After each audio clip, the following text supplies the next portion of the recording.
So I got this relatively cheap LED under cabinet lighting set from AliExpress. I think it's about 15 quid. So you got your LED driver here with all your ports. Mains operated, so I'm going to plug it into that socket there. And I've got some trunking here which I'm going to paint white just to blend it in a bit better. And the wires on these are very long actually, and you get several strips which you can cut down to size.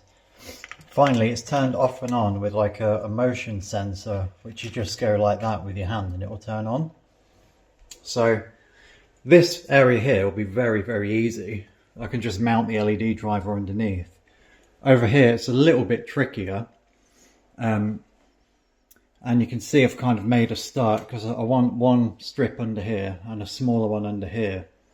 And then I kind of have to route it up behind the cabinet, probably back down, tucked in behind the cabinet there, and then probably under this hood, around here, and then I'm not entirely sure.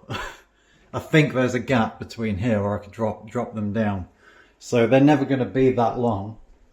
So I also bought some extension cables. I think these are like 2 meters each for about 4 quid on Amazon. So yeah, I'll let you know how it goes and show you the final result. First I need to paint a couple of these. So by far the easiest way to do this would be if you already have a fused spare up above one of the cupboards. Doesn't really matter which one. Unfortunately I don't, and I don't really want to pay to have that done or try and attempt it myself. And depending on your kitchen layout, you might run into similar issues to me. So in my case, 2 sockets there, 1 there, none at all in that corner, which kind of sucks, and then 2 there.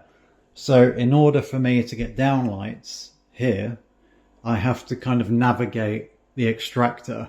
So here's how I've done it so far. You've got a strip just there, a strip there.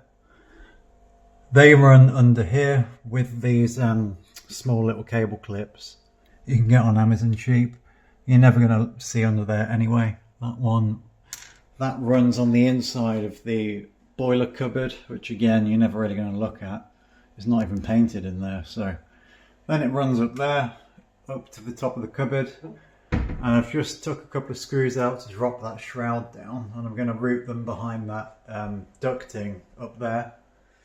And then they'll come past here, and there's a gap just here between the cupboards, so they'll come down here and then out at the bottom. And it looks like someone stuck some down in the past, but this is where the LED driver and everything will sit, just stuck double-sided tape at the back underneath. So yeah, that's essentially how I'm going to do it, hence why I need the LED extensions, because it's quite a long-winded route.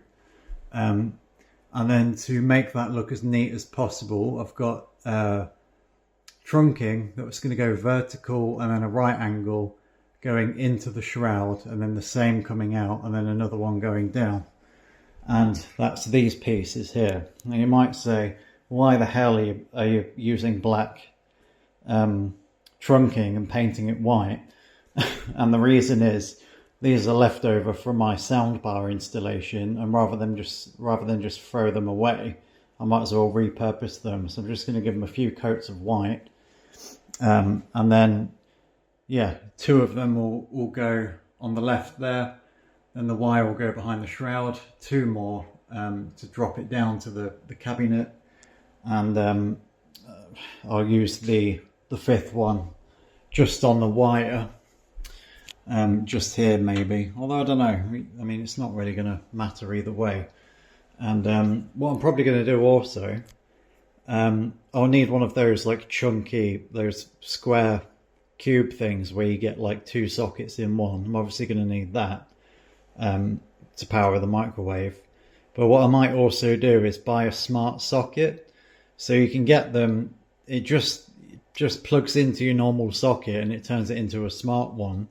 And so you can use Alexa or whatever and just say like, hey Alexa, turn on the underlighting, and it will do it. So that's ultimately what I'll probably end up doing, but I'll give this thing a go, this touch sensor. I'll probably just pop it right here, so you walk into the kitchen and just go like that and they'll turn on. So, but yeah, I can't really do anything else until this paint has dried because I need to stick them up there. So yeah, and for the big reveal, let's see how it looks. There we go. All in all, very happy with that. Really good bit of brightness there. And another hack you can do actually is upgrade the bulbs in your hood or extractor. So I've got LEDs in mine. So that's how it looks with all the available lighting on. Yeah, really nice. And then if I put the main lights on as well, it's obviously going to get brighter. But if we keep those off for now. It's also dimmable, so I'll just demonstrate that. It doesn't dim a massive amount, to be fair, and the dimmer is a little bit temperamental actually. There we go. I'll turn the hood off again. So that's on the most dim, which is really nice actually. It kind of sets the mood. It looks brighter on my phone than it does in real life on the dim setting. I'll put it back up to max brightness and I'll just talk you through the install. So a lot of it may look a bit messy, but you won't see it unless you're looking for it. So there's one strip. I'm probably going to pull that little cord thing off here, that clip thing off, because you can kind of see that from a distance and it doesn't really need to be there. There's the other strip, and then they both just run on the inside of this boiler cupboard, come out the top there where I stuck my trunking, and then they go behind that hood extractor panel, and then they come out here, more trunking, drop down there, and then down that hole where they come out, just here, look. And then the LED driver itself is just double-sided tape, 3M taped to the bottom of the cabinet. And there's your other strip. And this strip, which I didn't even cut down, it's like a full meter. I need to push that down a bit more. And yeah, there's all your wiring, so I just cable tied it to try and keep it neat and used those white clips here and there. And then the switch to actually turn them on is here. Now what you can do with that switch, you can put it like under a counter, for example, and it's got a 2.5 centimeter distance where it can read your hand. I don't even know how it does it, but this could be, in theory, placed inside a cupboard, like on the inside of this, and then if you just touch that it will work. I've just left it there because it's very, like, you wouldn't even see it unless you were looking for it, and it's quite handy because if I'm cooking food I'll typically come to this area first, so I can just tap it on and off with my hand like that. Very easy.